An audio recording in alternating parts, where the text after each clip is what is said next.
So hello, everybody. My name is Tarek again. I'm looking at the standard operating procedures for ID systems, and it's an absolute privilege for me to share my side of the work to the whole team and the broader world. Before I start off explaining what my work is, I would like to underpin why do we need standard operating procedures. Standard operating procedures, and some may be confused with the term called policies. I'd just like to highlight that policies are just like rules and regulations to help support the strategic objective of the organization, while standard operating procedures are the steps and processes carried out to achieve a particular function in a system. So using these standard operating procedures, I'm going to give the context in which I'm going to apply this to our trustworthy digital identity systems and the challenges I come across and what my proposed work would be. So the real overall objective is to actually demonstrate the trustworthiness framework to project partners. And to do so, I have been tasked with performing threat modeling on the MOSIP identity system. In the past, I have performed threat modeling and risk assessment on various versions of MOSIP ID systems, and I've also published a paper. And what I've come across is about 94 system threats. However, the system has progressed and evolved, and many of these vulnerabilities have been addressed with MOSIP 2.0. And as we move forward, I have realized that the system is constantly evolving, and many people are contributing to the development of the overall system. And we are having various applications across different countries. For example, we're having in Papua New Guinea, I think version 1.3, and Philippines 1.4. And as we move on with Togo and Ethiopia, version 2.0. So what I've been looking at is to create an instantiation or a test bed of MOSIP identity system at the Turing Institute. What does that mean? The test bed would have a minimum, it would be a minimum viable product, but to achieve a minimum viable product, we need to have a minimum acceptable functionality. And once we have had a common consensus of this particular functionalities, we would like to create standard operating procedures for these minimum acceptable functionalities. And at the end, perform a threat modeling and risk assessment, which would also feed into GDay's work and the broader trustworthiness assessment framework. The challenges that I came across when I was performing threat modeling and risk assessment was, well, I had come across the MOSIP documentation online with various versions, version 1.3, 1.4, and 1.5, and the deployment versions, which is version 1 and version 2. However, as the system has evolved, which they're aiming to develop zero trust architecture, documentation version 1.2 is being used, and the deployment version 3. As such, the system and modules are constantly evolving, and the level of details that are being included in MOSIP version 2.0 is also evolving, but there's a lot of clarity and there's loads of information that needs to be incorporated. As such, what I am doing is I'm going to take these latest versions of documentations and the deployment code from the GitHub that has been collaborated by various input colleagues of mine, even including one who shared their data flow diagrams today, and use that particular inputs to develop a particular test bed at the Alan Turing Institute.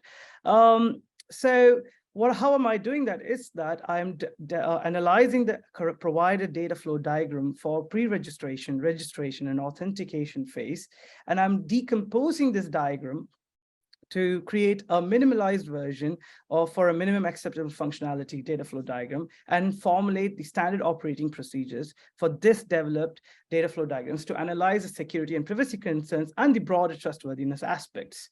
The data flow diagram that I've been looking at is this particular one as illustrated here.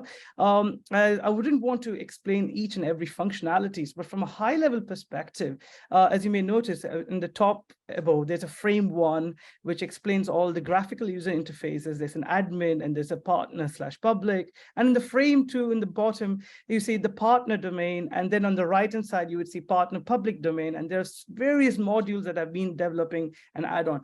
But one may ask the question, why are these modules being involved, and what are the particular reasons, and how do we know that these are very important modules we need to incorporate?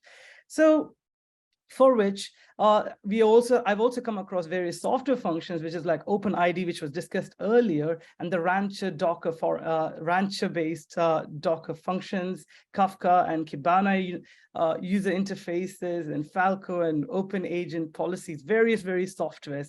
And these are like, one may ask the question in deployment scale, why do we need to include these softwares? What is it extensible other softwares for our own tailor-made applications?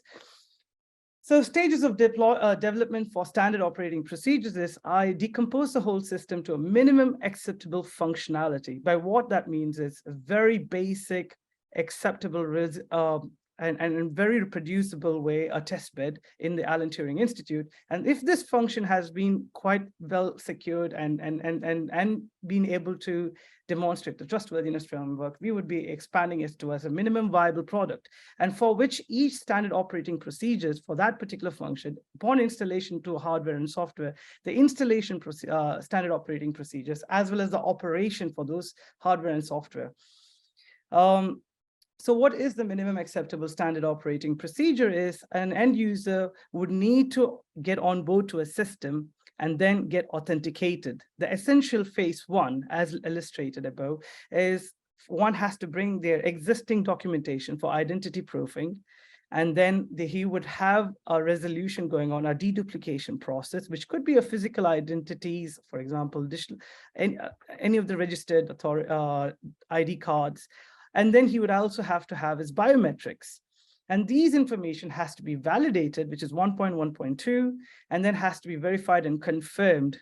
Upon that, he would need to be enrolled and binded with an authenticator, which could be a phone for an OTP or an email address, which needs to be further decided. And upon that, he would be able to get authenticated. And for authentication, he would be having knowledge-based factors, which could be a password, as illustrated above by one of the colleagues earlier, or by a PIN code.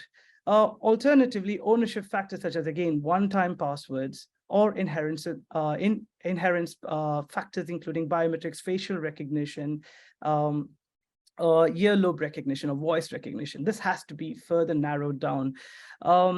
And then we have 2.2, which is identity lifecycle management, where we need to issue the credential and have that binded to a proper authenticator, and every identifier ID would have an expiration and renewal procedures, and there'll be a revocation procedure.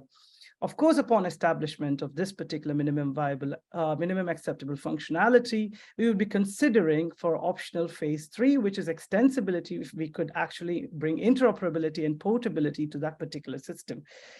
So upon this, we would be able to create a standard operating procedure. Illustrated above is just the security parameter in the trustworthiness property.